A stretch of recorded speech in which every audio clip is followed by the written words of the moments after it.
Bonjour à tous, aujourd'hui on se retrouve dans ce nouvel épisode Starty avec monsieur Dimitri Declercq, coach sportif spécialisé dans le CrossFit à Dunkerque.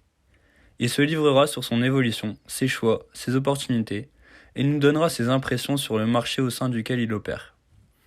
Starty, à vous!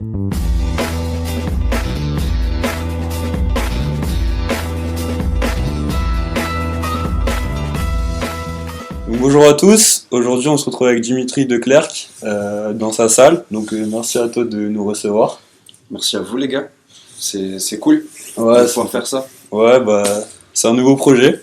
Donc Dimitri, est-ce que tu pourrais nous parler de ton parcours? Donc ce que tu as fait au niveau des études, d'où tu viens, ce qui t'a poussé à créer aujourd'hui ce business et à te développer?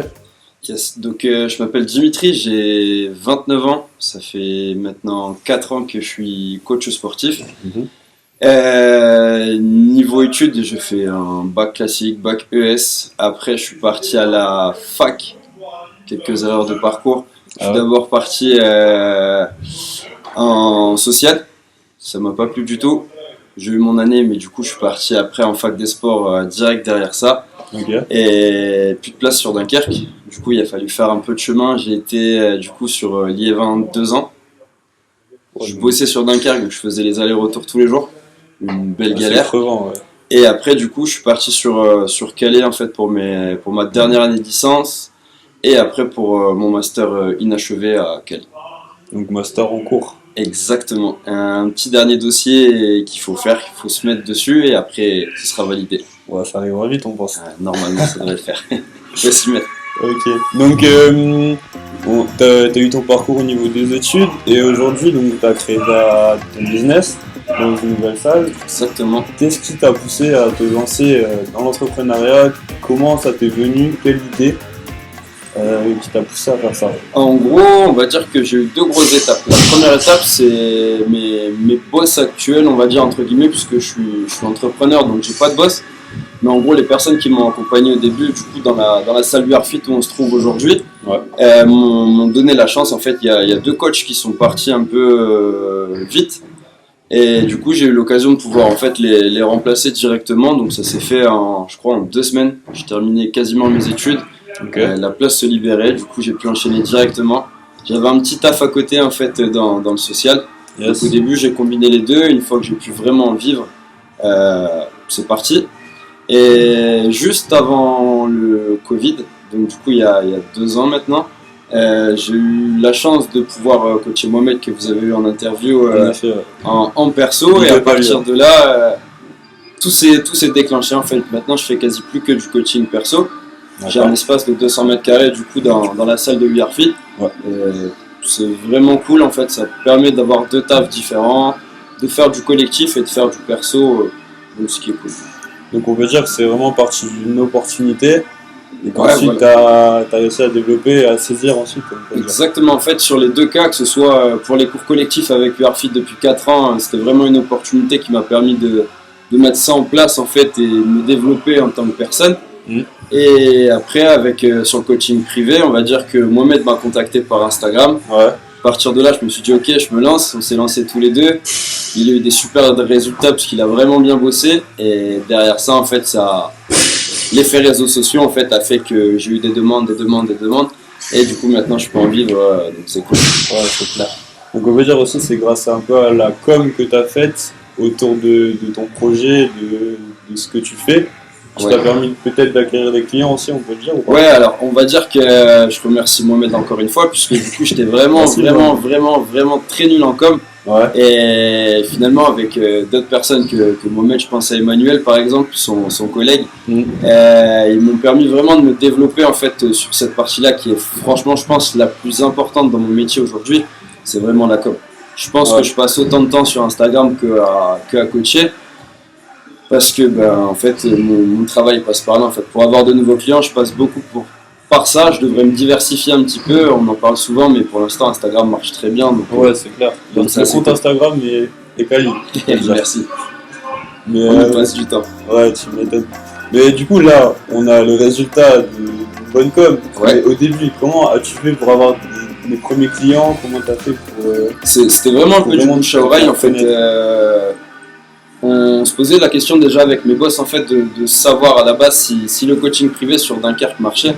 On savait que sur Paris, Lille, les grandes villes, ça marchait fort, mais sur Dunkerque on était un peu à se dire ok, est-ce que les gens ont l'envie de faire ça? Et finalement, en voyant les résultats de Mohamed dans un premier temps, après pas mal de monde en fait se sont intéressés, m'ont envoyé quelques messages, on a pu échanger, les gens venaient me voir, on faisait un petit bilan avec eux d'1 heure. Et en fait, dès qu'il démarrait, ça coulait de source en fait. Et après, le bouche à oreille sur Dunkerque, je pense que c'est vraiment le plus important, tu vois. Autant sur l'île, faut bûcher, on va dire, faut vraiment travailler. Il y a beaucoup de concurrence. Que sur Dunkerque, en fait, le bouche à oreille et puis le relationnel fait beaucoup. Du coup, comment tu procèdes quand tu vois un client? Parce que du coup, on peut en parler. Le process, comment tu procèdes pour, on va dire, le séduire et réussir à le convertir en client? Souvent, on va dire que l'avantage avec le côté sportif, c'est souvent quand la personne fait appel à un coach perso, elle a déjà, on va dire, une attente, elle a déjà un objectif. Donc moi, le tout, c'est de vraiment ficeler cet objectif et voir à quel point les motiver. J'aime bien dire que tu auras en gros le résultat de ton investissement. C'est-à-dire que tu investis à 100%, ça va marcher à 100%. C'est vraiment une méthode qui marche. Enfin, je vais tester là, je pense, cette année au moins sur 50 personnes. Vraiment, toutes les personnes qui se sont investies en fait ont eu un résultat de dingue parce que du coup ça marche quoi. Faire du sport, bien manger, bien dormir, c'est la bonne recette. C'est le plus important. Ok, je vois. Du coup, là on voit que tout marche bien, tout fonctionne bien en ce moment, on peut le dire. Comment tu as fait au début pour te financer? Est-ce qu'au niveau administratif ça a été long, compliqué? Parce qu'on sait qu'en France c'est jamais facile. Comment tu t'y es pris? Comment tu as développé ça? On va dire que déjà à l'école j'étais quelqu'un de très scolaire. Donc on va dire que pour la partie administrative en fait, vu que je sortais de l'école, j'étais encore un peu dans ce truc de se dire ok, il faut faire les papiers tout de suite sinon tu le feras jamais. Un peu comme mon dossier de master, je ferai jamais. Mais du coup en fait j'ai pu vraiment sortir et de me dire ok, il faut faire ça rapidement, calmement, tant que j'ai un peu le temps. Vu que j'avais 2 tafs qui me prenaient pas énormément de temps, j'ai pu faire ça assez rapidement. C'était un peu galère avec les assurances, etc. C'est clair. De pouvoir être auto-entrepreneur dans une autre société, de pas en fait faire du salariat déguisé. Il fallait vraiment bien ficeler le truc. Donc j'ai réussi. Après pour continuer dans le financement, j'ai pris que mon argent personnel en fait pour aménager tout mon espace. Donc du coup j'ai financé on va dire par moi-même plutôt que faire un prêt à la banque ou de rembourser sur quelques années. J'avais quelques euros d'économie, donc du coup j'ai un peu tout foutu dedans et en espérant que ça marche, et c'était de l'investissement. Donc tu es clairement parti sur l'autofinancement total. Exactement. Du coup, comment tu as fait pour te former? Est-ce que tu as eu besoin d'autres formations en plus de l'école, ou est-ce que tu t'es formé avec un mentor ou comme un des coachs ici? On va dire que pour pouvoir pratiquer le CrossFit, en tout cas, on doit avoir un diplôme qui s'appelle le Level 1. J'ai pu être financé du coup par mes boss qui me l'ont payé pour pouvoir travailler directement. Donc ça a été cool. C'est vraiment, on va dire, la seule chose dont tu as besoin, en plus des diplômes universitaires. Mais du coup, en fait, tu as besoin franchement de te former beaucoup avec YouTube et Instagram. On a de la chance en fait maintenant d'avoir du contenu énorme en fait sur YouTube et Instagram. Et sans mentir, les premiers cours, enfin je le raconte beaucoup à mes premiers clients, mais il y a beaucoup de personnes qui sont venues me voir qui m'ont dit tes cours sont vraiment nuls. Et en fait j'ai eu l'ego de me dire ok, si les gens te le disent c'est que il y a quelque chose à faire. Donc du coup j'ai dû bosser. À la base je bossais que avec des enfants en fait avant de bosser avec des adultes. Donc d'abord pas de la même façon, voilà, donc c'était différent, mais du coup beaucoup YouTube. Et après j'ai eu la chance en fait d'avoir Rémi, Audrey du coup qui ont pu me gérer, qui ont pu me dire ok ça va, ça va pas, ça faut retravailler. Et donc j'ai passé d'autres formations, on va dire pareil pour me perfectionner on va dire. Et du coup maintenant, enfin j'espère que ça va. Du coup il y a quand même, tu t'es fortement auto-formé.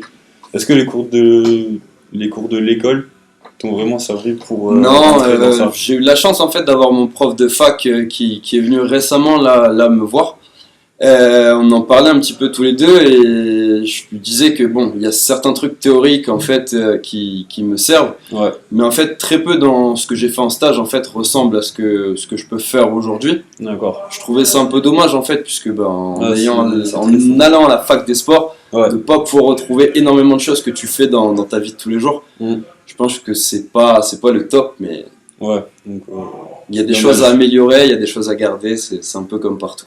Ok, je vois. Et du coup, on parlait de tes clients, donc ADDB, etc. Mais comment t'as fait pour te différencier? Parce que c'est un secteur quand même qui commence à grossir. Ouais. Du coup, comment t'as fait pour te différencier des autres et proposer une formule différente pour vraiment acquérir de nouveaux clients et les séduire avec une belle offre? Je pense que la plus belle offre, en fait, c'est le résultat. C'est de me dire, en gros, les premiers clients que j'ai eu de la chance parce qu'ils ont joué le jeu à 100%. Okay. Donc, du coup, il y a eu du résultat très rapide. Je pense que, surtout dans ce taf-là, les gens attendent un résultat assez rapide puisque c'est quand même onéreux. Mais du coup, les résultats, en fait, et les réseaux sociaux, en fait, a beaucoup partagé les séances, d'être honnête avec les gens, de dire que ça n'arrivera pas du jour au lendemain. Mais si vraiment on s'investit, le résultat sera là, quoi. Ok, donc tu te bases vraiment sur la motivation et le rendu qu'il y aura à la fin. Il n'y a pas de recette miracle en fait. Si la personne elle n'est pas motivée, je peux pas faire autrement en fait. Okay.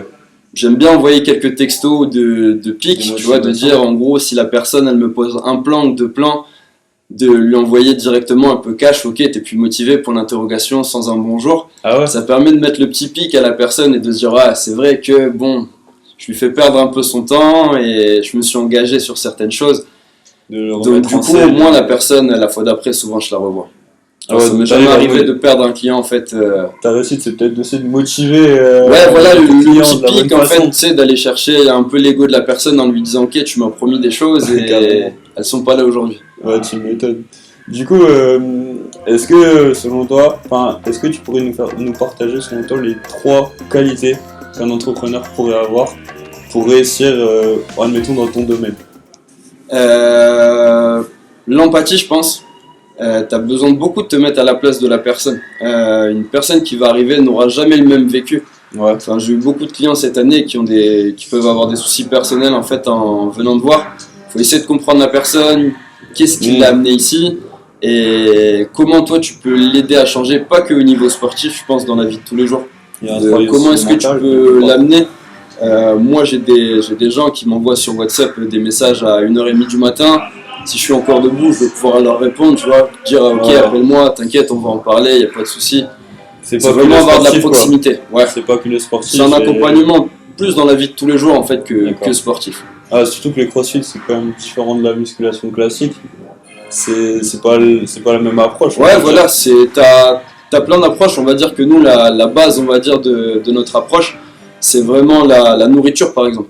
Tu vois, je vais pas parler de sport avec la personne en premier. Je vais tout de suite lui demander comment elle dort, comment est-ce qu'elle mange, comment est-ce qu'elle récupère. Et à partir de là, l'hygiène de vie, en fait, en général, va pouvoir me donner un peu une image sur la personne. Ouais. Souvent, quand on vient me voir, c'est que l'hygiène de vie, elle est pas top. Donc, du coup, on va essayer de rebosser là-dessus.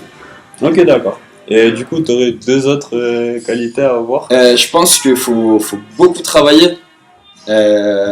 Si t'es là pour compter tes heures, faire 35 heures, je pense que c'est pas le métier qu'il faut faire, puisque ça demande beaucoup d'investissement au départ. Même si après, quand tout roule, t'as l'impression de dire ok, je bosse peut-être un peu moins, etc.